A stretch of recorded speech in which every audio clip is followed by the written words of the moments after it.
شر حاسد اذا حسد، اور حسد کرنے والے کے حسد سے جبکہ وہ حسد کرے۔ اب حسد کے ساتھ ہی نوٹ کر لیجئے، اگرچہ یہاں تو مذکور نہیں ہے،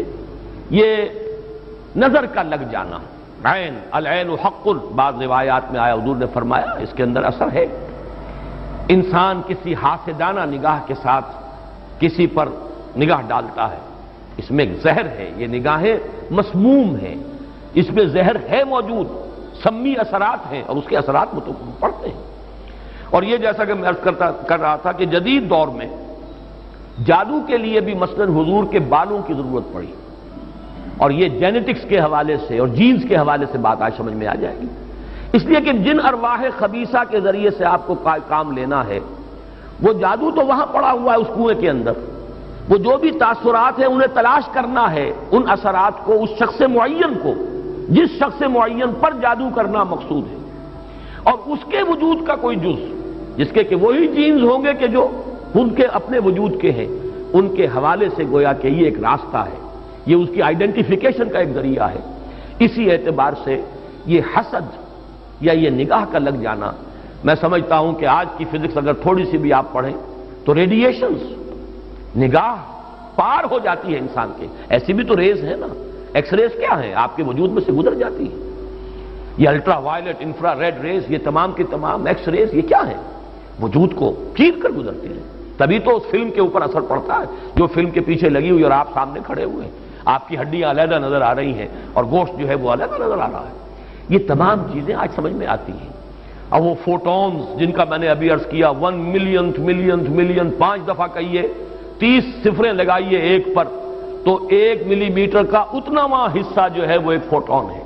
یہ تو وجود کے اندر سرایت کر کے کہیں سے کہیں نکل جانے والی چیزیں۔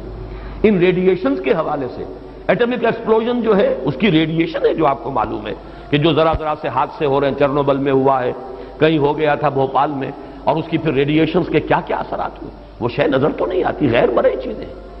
آج کی دنیا میں جب آپ ESP کو مان رہے ہیں، ایکسٹرا سینسری پرسیپشن، نہ آپ کے کانوں کے ذریعے سے آپ کو پرسیپشن حاصل ہوئی ہے، نہ آنکھوں کے ذریعے سے، آپ کے سینس آرگنز انوالوڈ ہی نہیں ہے، but you are having perception, extra sensory perception.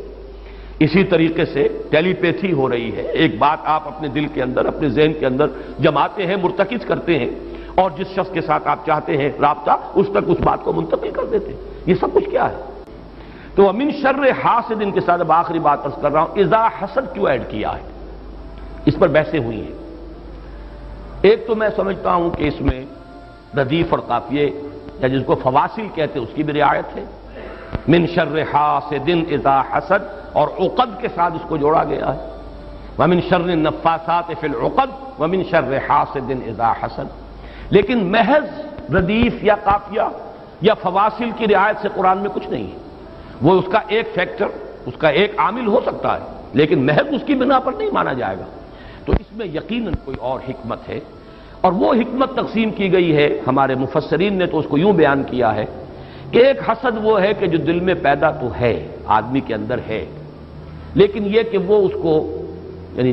اس کو باقاعدہ کوئی ایک ہمت کے ساتھ اور اپنے ایک عزم کے ساتھ، ارادے کے ساتھ بروئے کار نہیں لا رہا، تو اس حسد کے اثرات نہیں ہوں گے، اس سے پناہ ماننے کی ضرورت نہیں ہے۔ میں اس کو اس انداز میں تو میرا ذہن سے قبول نہیں کرتا، اس لیے کہ حسد اگر پوٹینشلی ہے اندر تو اس کے اثرات ہوں گے، وہ ریڈیشن تو ہوگی، چاہے اس کا ارادہ ہو چاہے نہ ہو، وہ کیفیات جو ہے وہ اس کے سانس سے، اس کی آنکھ سے، اس کے وجود سے، وہ اندر اگر زہر گھل گیا ہے تو اس کے وجود سے نکلنے والی ساری شعاعیں جو ہیں ان کے اندر وہ اثر موجود ہوگا، وہ مسموم ہوں گی، زہر ان میں ملا ہوا ہوگا، اس کے اثرات ہوں گے۔ البتہ یہ کہ اس کے 2 درجے ہم قائم کر سکتے ہیں، اور وہ یہ کہ ایک ہے غیر شعوری حسد، ابھی آپ کو اندازہ نہیں، اندر ہی اندر کھچڑی پک رہی ہے، وہ اور بات ہے، لیکن جب یہ اس درجے کو پہنچ جائے کہ شعور کی سطح پر آ جائے، آپ کسی کی برائی چاہنے لگیں بالفعل، آپ چاہیں کہ اس کے اندر اگر یہ فضیلت کی بات ہے تو یہ سلب ہو جائے، اس کو پاس اگر یہ نعمت ہے تو یہ نعمت اس سے چھن جائے، مجھے مل جائے، یہی ہے اصل میں جس کو غبطہ اور حسد کا فرق کہا جاتا ہے۔ اور ایک جگہ پر حضور نے ایک حدیث میں لفظ حسد استعمال کیا ہے، لیکن مراد اس سے غبطہ ہے، لا حسد الا فی اثنین،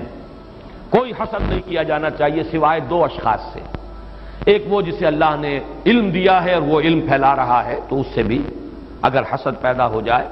تو کوئی بری بات نہیں، کوئی اچھی بات ہی ہے۔ اور ایک یہ کہ کسی کو اگر دولت دی ہے اور وہ دولت پھیلا رہا ہے اور عام کر رہا ہے، لوگوں کو اس کے خلق کے لیے خرچ کر رہا ہے، تو اس سے بھی حسد۔ لیکن یہاں حسد غبطہ کے معنی میں، غبطہ یہ ہے کہ کسی میں کوئی خیر آپ کو نظر آئے تو آپ اللہ سے دعا کریں پروردگار مجھے بھی یہ خیر عطا کر دے، یہ غبطہ ہے۔ اور حسد یہ ہے کہ اس سے یہ شے چھن جائے، یہ ہے در حقیقت کہ جو بری شے ہے کہ کسی نعمت کا کسی دوسرے شخص سے سلب ہو جانا، اس کی خواہش جب پیدا ہو جائے اور جب یہ شعوری سطح پر آ جائے، یعنی ایک ہے اس کا ایک وہ جو جس سے کہ ابھی اتنی اس کی انٹینسٹی نہیں ہے کہ اس سے وہ ریڈیشن ہو، اس کی انٹینسٹی اس وقت ہوگی جب کہ وہ شعور کی سطح پر آ گئی اور انسان جو ہے جل رہا ہے حسد کی آگ میں اور چاہتا ہے کہ یہ نعمت اس سے سلب ہو جائے، یہ فضیلت جو ہے اس سے چھن جائے، تو یہ شے وہ ہے یقیناً کہ اس کے اثرات، اس کو میں اس وقت جدید فزکس کی اصطلاح میں ریڈیشن کے ذریعے سے اس میں لفظ واضح کر رہا ہوں، اس کے اثرات ممتد ہوتے ہیں اور اس کے شر سے بھی پناہ مانگنے کی یہاں ہمیں تلقین کی گئی۔ تلقین محمد الرسول اللہ صلی اللہ علیہ وسلم کو ہوئی اور آپ کی وساطت سے ہم سب کو ہو رہی ہے۔ قل اعوذ برب الفلق من شر ما خلق ومن شر غاسق اذا وقب ومن شر النفاثات في العقد ومن شر حاسد اذا حسد۔